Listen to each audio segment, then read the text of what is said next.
"This weapon is beyond repair," the weapons specialist declared, tossing the damaged rifle aside. The old maintenance man said nothing, just picked it up and walked to his workbench. 3 hours later, he handed back a weapon that worked better than factory new.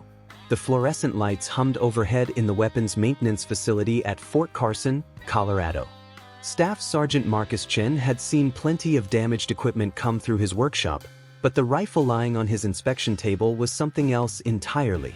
The M4A1 carbine had taken a direct hit from an IED blast in Afghanistan.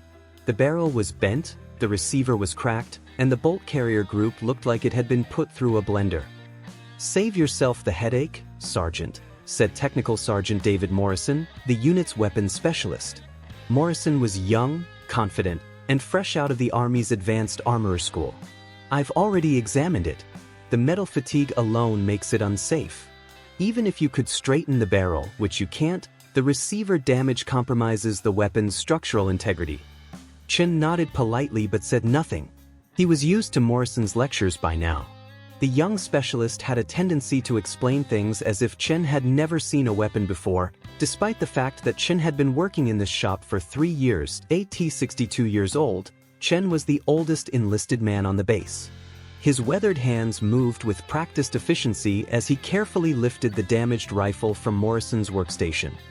His salt and pepper hair was always kept in a precise military cut, and his uniform was immaculate despite spending his days covered in gun oil and metal shavings. "What are you doing?" Morrison asked, a note of irritation creeping into his voice. "I just told you it's beyond repair. We need to process it for disposal and order a replacement." Chen looked up briefly, his dark eyes meeting Morrison's for just a moment. "I'll take a look," he said quietly, his voice barely above a whisper. It was more words than most people heard from him in a week. Morrison shook his head and turned back to his own work. "Waste of time," he muttered to Corporal Jake Williams, who was cleaning an M240 machine gun nearby. "The old man doesn't seem to understand that some things can't be fixed." Williams glanced over at Chen, who had already begun carefully examining every inch of the damaged weapon. "Maybe he knows something you don't," Williams suggested. "Doubtful," Morrison replied with a condescending smile. "I've had advanced training at Aberdeen Proving Ground. I know the metallurgical limits of these weapon systems. That rifle is scrap metal now." Chen carried the weapon to his personal workbench in the corner of the shop. It was the cleanest, most organized workspace in the facility, with tools arranged in precise rows and every measuring instrument calibrated to perfection. He had requisitioned some specialized equipment over the years, a precision lathe, a small mill, various gauges and measuring devices that most maintenance shops didn't have. As Chen began his examination, he noticed details that Morrison had missed. The barrel wasn't just bent, it had been compressed and twisted by the explosion. But the steel itself, while damaged, retained most of its structural integrity. The receiver crack looked catastrophic at first glance, but Chen's experienced eye could see that it followed the metal's grain structure. It was reparable, but it would require techniques that weren't taught in any manual. The first step was addressing the receiver damage. Chen removed the trigger group and began carefully disassembling the weapon completely. Each component was inspected, measured, and cataloged. Some parts would need to be replaced, but the core structure could be saved. Using a technique he had learned decades ago, Chen began working on the crack. It wasn't welding in the traditional sense, but a specialized process that involved heating the metal to precise temperatures and using specific alloys to rebuild the damaged section. His hands moved with the confidence of someone who had performed similar repairs countless times before. Morrison occasionally glanced over, shaking his head at what he considered a pointless exercise. "You're going to spend all day on that?" he asked during the lunch break. "Maybe," Chen replied without looking up from his work. "The paperwork alone will take longer than just ordering a replacement," Morrison continued. "And even if you manage to patch it together, it'll never pass inspection." Chen didn't respond. He was focused on the barrel now, which presented the most challenging problem. Don't forget to subscribe to the channel. Thumbs up, you can help more people hear this story by liking this video. Bell, every week we share unforgettable stories of silent heroes. The steel had been deformed by enormous pressure, twisting the rifling and compressing the chamber. In a standard maintenance shop, this would indeed be irreparable. But Chen had tools and knowledge that went far beyond standard procedures. Using his precision lathe, he began carefully removing material from the damaged sections. It was delicate work that required him to maintain the exact specifications of the original barrel while correcting the deformation. Each pass of the cutting tool removed only thousandths of an inch, but gradually the barrel began to return to its proper dimensions. The most challenging part was the chamber. The explosion had compressed it to the point where cartridges wouldn't fit properly. Chen used a specialized reaming tool to carefully restore the chamber to its correct dimensions, checking his work constantly with precision gauges. By mid-afternoon, other soldiers in the shop had begun to take notice. Corporal Williams found himself watching Chen work during his breaks, fascinated by the older man's meticulous approach. Even Morrison, despite his skepticism, seemed drawn to observe the repair process. "How did you learn to do that?" Williams asked during one of his breaks. Chen paused in his work, considering the question. "Practice," he said simply, then returned to his task. As the day wore on, Chen moved to the bolt carrier group. The explosion had damaged several components, but not beyond his ability to repair. He machined new parts where necessary, modified damaged components where possible, and gradually assembled a working bolt carrier group that met all specifications. The trigger group required similar attention. Several springs had been deformed, and the trigger mechanism itself had been thrown out of timing by the blast. Chen adjusted each component with the patience of a watchmaker, ensuring that every part functioned smoothly and safely. By late afternoon, Chen had reassembled the basic weapon. But his work wasn't finished. Every repaired rifle needed to be test-fired and inspected to ensure it met safety standards.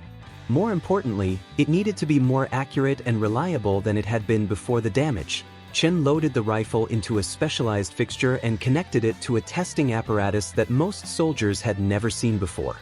The device could measure barrel harmonics, chamber pressure, and extraction timing with extraordinary precision. He fired several test rounds, making minute adjustments after each shot. Morrison watched from across the shop, his earlier confidence beginning to waver. The rifle was clearly functioning, but that didn't mean it was safe or accurate. "Even if it fires," he called out, "the accuracy will be compromised. You can't restore factory specifications after that kind of damage." Chen said nothing, but loaded the rifle with match-grade ammunition and moved to a shooting rest. Fort Carson had an indoor range connected to the maintenance facility, primarily used for function testing. Chen set up a target at 100 yards and fired a 5-shot group. When the target was retrieved, Morrison's jaw dropped. The 5 shots were clustered in a group smaller than a quarter. It wasn't just accurate, it was more accurate than most factory-new weapons. "That's impossible," Morrison stammered. "The barrel was destroyed. The receiver was cracked. How is it shooting better than new?" Chen carefully cleaned the rifle and ran it through a complete function check. Every component worked flawlessly. He filled out the inspection paperwork, noting that the weapon met all specifications and was ready for return to service. "The rifle is ready," Chen announced quietly, setting it in the completed work rack. Morrison approached the weapon cautiously, as if it might explode in his hands. He performed his own inspection, checking the headspace, examining the bore, and testing the trigger mechanism. Everything was perfect. More than perfect. "I don't understand," Morrison said, genuine confusion replacing his earlier arrogance. 3 hours ago, this was scrap metal. Now it's, how did you?" Chen was already cleaning his workspace, putting tools away with the same methodical precision he brought to everything. "Experience," he said softly. Word of Chen's repair spread quickly through the base. Within days, other units were bringing their most damaged weapons to the maintenance shop, specifically requesting that Chen examine them. Weapons that had been written off as total losses were returned to service, often performing better than when they were new. Colonel Patricia Hayes, the base commander, heard about the unusual situation and decided to investigate personally. She arrived at the maintenance shop during the morning inspection, expecting to find some kind of safety violation or unauthorized modification. Instead, she found Chen working on an M249 squad automatic weapon that had been damaged in a training accident. The weapon's barrel had been severely damaged when a live round had exploded in the chamber due to faulty ammunition. The blast had split the barrel and damaged the receiver. "Sergeant Chin," Colonel Hayes said, approaching his workbench. "I understand you've been performing some unusual repairs." Chen looked up from his work, immediately coming to attention. "Yes, ma'am. I've reviewed the paperwork. According to Technical Sergeant Morrison, several of these weapons were beyond repair. Yet they're all back in service and performing at exceptional levels. How is that possible?" Chen considered the question carefully. "Good tools, ma'am. Attention to detail." Colonel Hayes examined the damaged M249. This weapon was hit by an explosive round. The barrel is split. How do you propose to repair this? "The damage looks worse than it is," Chen replied. "The steel can be saved." Morrison, who had been listening from nearby, stepped forward. "Ma'am, with respect, that weapon suffered catastrophic chamber failure. The pressures involved would have compromised the metallurgical structure throughout the receiver." Colonel Hayes looked between the two men. "Technical Sergeant Morrison, you're the unit's qualified armorer. What's your assessment?" "The weapon should be destroyed and replaced, ma'am. Attempting repairs would be dangerous and ultimately futile." Hayes turned back to Chin. "Sergeant, you disagree?" "I believe it can be repaired safely, ma'am."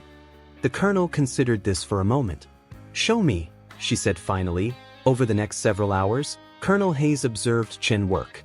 She had expected to see shortcuts or unauthorized modifications that would explain the seemingly impossible repairs. Instead, she watched a master craftsman apply techniques that went far beyond standard military training. Chen's approach to the damaged M249 was even more complex than his previous work. The exploded chamber had created spiderweb cracks throughout the receiver, and the barrel damage extended nearly to the gas system. Yet Chen seemed to see possibilities that others missed. Using specialized measuring equipment, he mapped every crack and deformation. Then, working with surgical precision, he began rebuilding the weapon from the inside out. The process involved advanced metallurgical techniques that Hayes had never seen before. "Sergeant Chin," Hayes said during a brief break in the work, "where did you learn these techniques?" Chin paused, his hands still for a moment. "Various places, ma'am. Over the years." "These aren't standard military procedures." "No, ma'am." Hayes studied his personnel file, which she had brought with her. According to the records, Chen had enlisted 3 years ago at age 59. His previous occupation was listed simply as machinist. His training records showed completion of basic military requirements, but nothing that would explain his extraordinary skill level. "Your enlistment is unusual, Sergeant. Most people don't join the military at 59. "I wanted to serve, ma'am." "Your previous experience as a machinist, where was that?" Chen's hands resumed their work on the damaged receiver. "Private sector, various companies." Hayes sensed there was more to the story, but Chen's reluctance to elaborate was clear. She returned her attention to his work, watching as he gradually coaxed the damaged metal back into proper form. By late afternoon, Chen had completed the basic repairs to the M249. Like the previous rifle, he subjected it to exhaustive testing before declaring it ready for service. The weapon not only functioned properly but demonstrated accuracy and reliability that exceeded factory specifications. Morrison examined the completed weapon with obvious bewilderment. "This shouldn't be possible," he muttered. "The level of damage, the precision required, it's beyond what any standard maintenance facility can accomplish." Colonel Hayes had reached the same conclusion. "Sergeant Chin, I think we need to have a more detailed conversation about your background." The next morning, Chin reported to Colonel Hayes' office as ordered. The base commander had spent the evening reviewing his file more carefully, and she had questions that the official records couldn't answer. "Sergeant," Hayes began, "I've been thinking about yesterday's demonstration. The techniques you used, the equipment in your workshop, the results you achieved, they suggest a level of expertise that goes well beyond what one would expect from a machinist." Chen remained at attention, saying nothing. "I did some research last night. I contacted Aberdeen Proving Ground, Rock Island Arsenal, several civilian manufacturers. None of them have anyone on staff who could have accomplished what you did yesterday." Hayes paused, studying Chen's impassive expression. I also ran a more detailed background check. Your social security number traces back 40 years, but there are some interesting gaps in your employment history. Chen's jaw tightened almost imperceptibly. Sergeant, I'm not trying to create problems for you, but I have a responsibility to understand what's happening in my command. The work you're doing is extraordinary, but it also raises questions about who you really are. For a long moment, Chen said nothing. Then quietly he spoke. I used to work in a different kind of shop, ma'am. What kind of shop? Chen hesitated, then reached into his pocket and pulled out a small leather wallet. From it, he extracted a faded identification card and handed it to Colonel Hayes. Hayes examined the card carefully. It was old, the plastic beginning to yellow with age. The photo showed a much younger Chen, but the name was different. The issuing agency was one she recognized, a classified designation used by Special Operations Units. Master Sergeant William Chen. Hayes read aloud. Special Operations Command.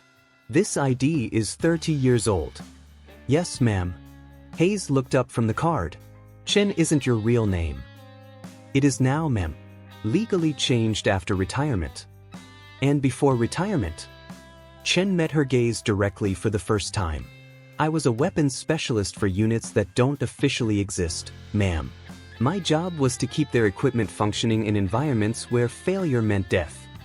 The pieces began falling into place for Colonel Hayes. The extraordinary skill, the specialized equipment, the reluctance to discuss his background, it all made sense now. How long did you serve? 28 years, ma'am. Enlisted at 17, retired as a master sergeant at 45. And then, I worked in the private sector for 14 years. Defense contractors, mostly. Special projects. Hayes handed back the identification card. Why did you enlist again? At 59, with your background, you could have walked into any defense contractor and written your own ticket. Chen's expression softened slightly. I wanted to serve regular soldiers, ma'am. Not just special operations.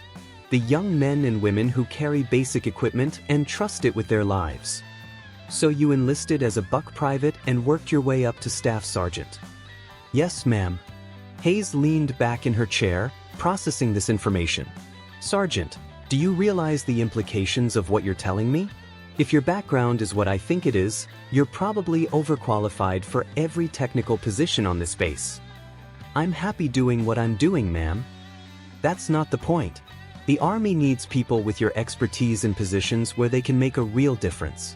Teaching at Aberdeen, developing new maintenance procedures, training the next generation of armorers. Chin shook his head. With respect, ma'am, I've done my time training elite units. Now I want to help the soldiers who need it most. Over the following weeks, word of Chen's background began to spread through the base, though the details remained officially classified. Young soldiers started seeking him out, not just for equipment repairs but for advice and mentorship. Chen, despite his natural reticence, found himself becoming an unofficial teacher. Technical Sergeant Morrison, initially embarrassed by his earlier dismissive attitude, became one of Chen's most eager students. I thought I knew everything about weapons systems, Morrison confided to Corporal Williams one day. Turns out I didn't know anything. Chen's workshop became an informal classroom where soldiers could learn advanced maintenance techniques that weren't taught in any manual.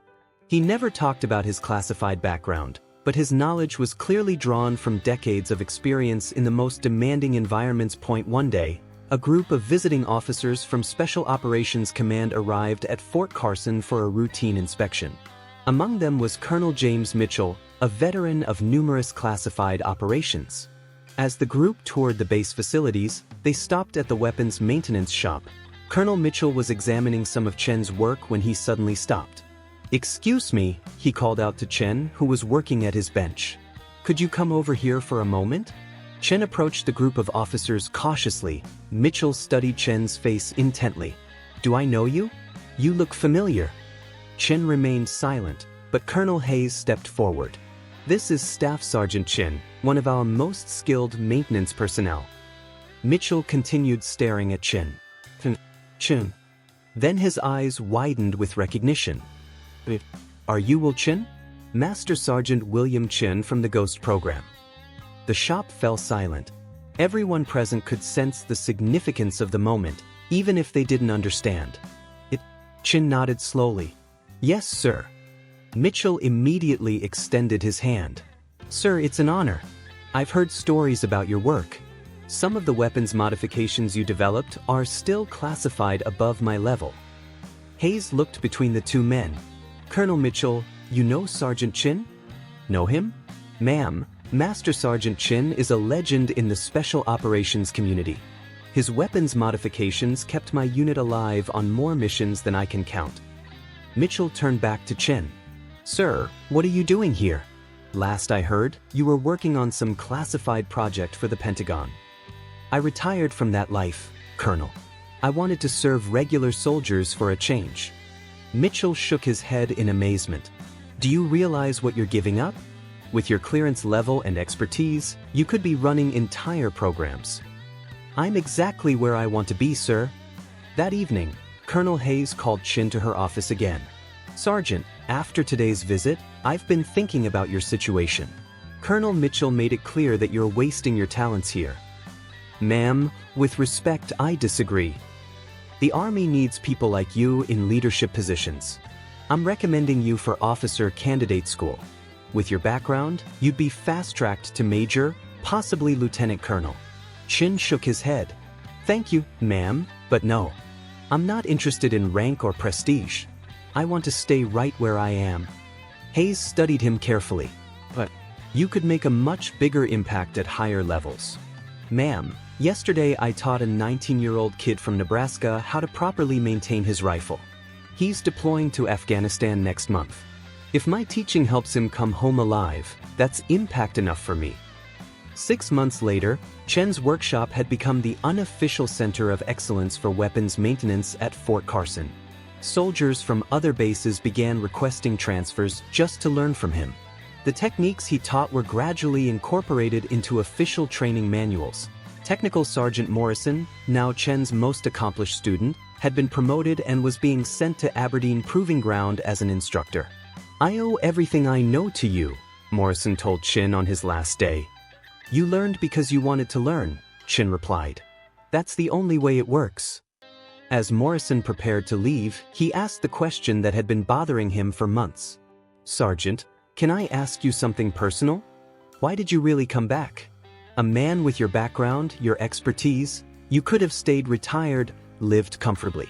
Why put yourself through basic training again at 59? Chen was quiet for a long moment, cleaning his tools with his usual meticulous care. I had a son, he said finally. He enlisted right out of high school. Deployed to Iraq with basic equipment and standard training. Morrison waited, sensing there was more. He died when his weapon malfunctioned during a firefight.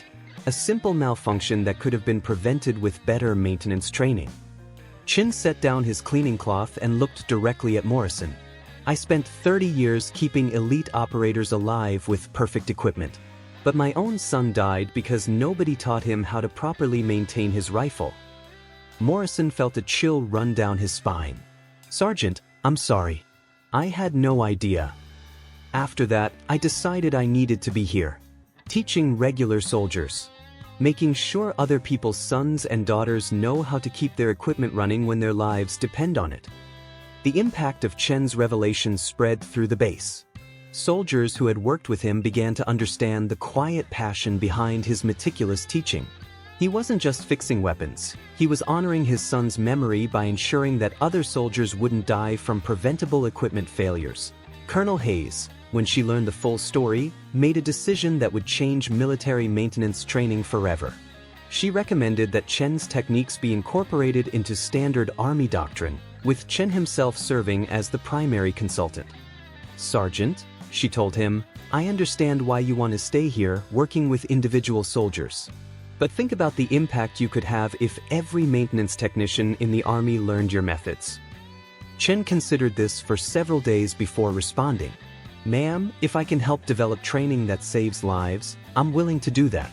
But I want to stay here, in this shop, working with real soldiers. The compromise they reached revolutionized military maintenance training. Chen would spend half his time developing new procedures and training materials, and half his time in his workshop, continuing to teach individual soldiers. His techniques were gradually implemented across all branches of the military. Years later, when Chen finally retired for the second time at age 65, hundreds of soldiers attended his retirement ceremony. Many had been personally trained by him, while others had learned his techniques from instructors he had trained. Colonel Hayes, now a general, spoke at the ceremony. Master Sergeant Chen, and yes, he's been promoted to his rightful rank, came to us as a mystery. A quiet man who just wanted to fix weapons. What we discovered was a master craftsman whose knowledge and dedication have literally saved thousands of lives. Chen's final official act was to hand over his workshop to his successor, a young sergeant he had trained from the beginning. "Take care of the soldiers," he told her simply. "They're depending on you." As Chen left Fort Carson for the final time, he passed the memorial wall where his son's name was engraved among other fallen soldiers. He stopped for a moment, placing his hand on the bronze plaque. "I kept my promise," he whispered. The maintenance shop Chen left behind became a model for the entire military. The techniques he developed, born from decades of experience and refined by a father's love for his fallen son, ensured that equipment failures would claim far fewer lives in future conflicts. But perhaps Chen's greatest legacy was the lesson he taught about service itself. That true honor comes not from rank or recognition, but from the quiet dedication to protecting those who depend on you. In a military culture that often celebrates heroic acts and dramatic achievements, Chen showed that sometimes the most important service is performed in silence, one soldier at a time, one weapon at a time. The old maintenance man who said nothing, who fixed what others thought was beyond repair, had proven that some things can indeed be restored, not just weapons, but faith, hope, and the sacred trust between soldiers who serve together. "Your weapon is ready for return to the armory, sir." Colonel Stone accepted the rifle but made no move to dismiss Frank. "I'd like you to consider a different position. Training instructor, tactical advisor, something that makes better use of your capabilities." Frank shook his head. "I appreciate the offer, Colonel, but I like my current job." "But you could be training the next generation of Marines, sharing knowledge that could save lives." "I do save lives," Frank replied. "I keep the air conditioning working so people can sleep properly and make better decisions. I fix the plumbing so disease doesn't spread through the barracks. I maintain the vehicles that get people safely from one place to another." He gestured toward the base around them. "Every job here matters, Colonel. Some are just more visible than others."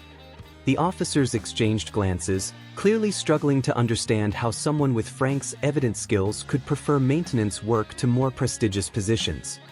"Besides," Frank added with the slightest hint of a smile, "if everyone knew I could shoot, they might expect me to do it more often." As the immediate crisis subsided and normal base operations resumed, word spread quickly through Camp Pendleton about the maintenance worker who had eliminated multiple enemy snipers with precision that impressed even the most experienced Marines.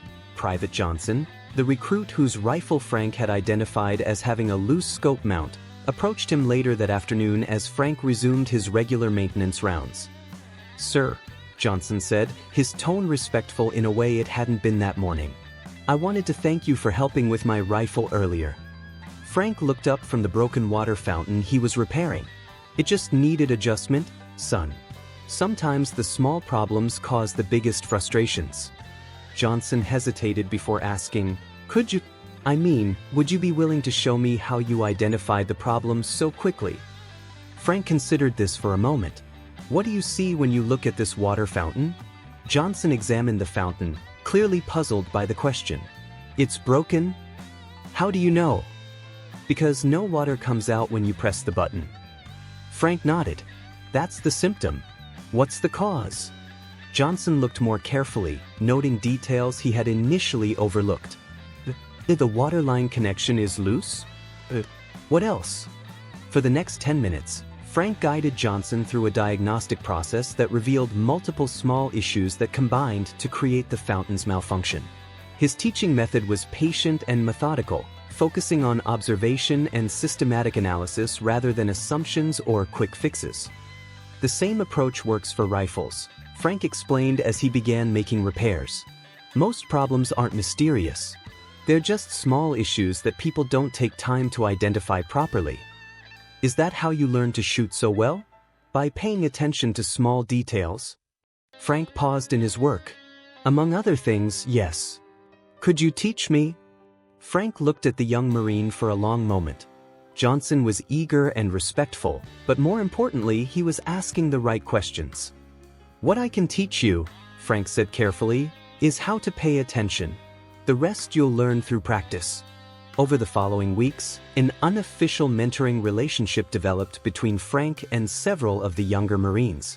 He never conducted formal training sessions or claimed any teaching authority, but soldiers began seeking him out for advice about marksmanship, equipment maintenance, and the kind of practical problem-solving that wasn't covered in standard training manuals. Frank's approach was always indirect and practical.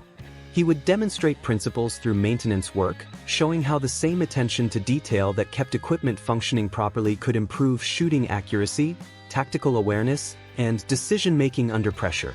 Captain Martinez often observed these informal teaching sessions with growing interest. His workshop tools were eventually donated to the Smithsonian Institution, where they became part of an exhibit on military innovation. But the real monument to Chen's service walked away from that base every day. Hundreds of soldiers who carried weapons that worked perfectly, maintained by techniques he had taught them, keeping them alive in the world's most dangerous places. In the end, Chen had achieved something more valuable than any medal or promotion.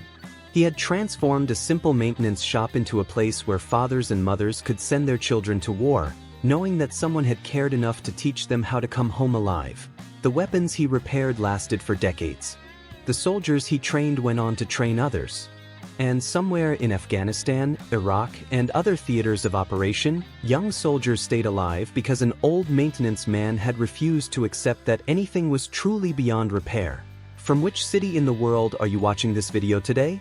If you enjoyed this story of hidden service and quiet heroism, please consider subscribing to hear more tales of extraordinary people whose greatest achievements happened in the shadows, protecting those who never knew their names.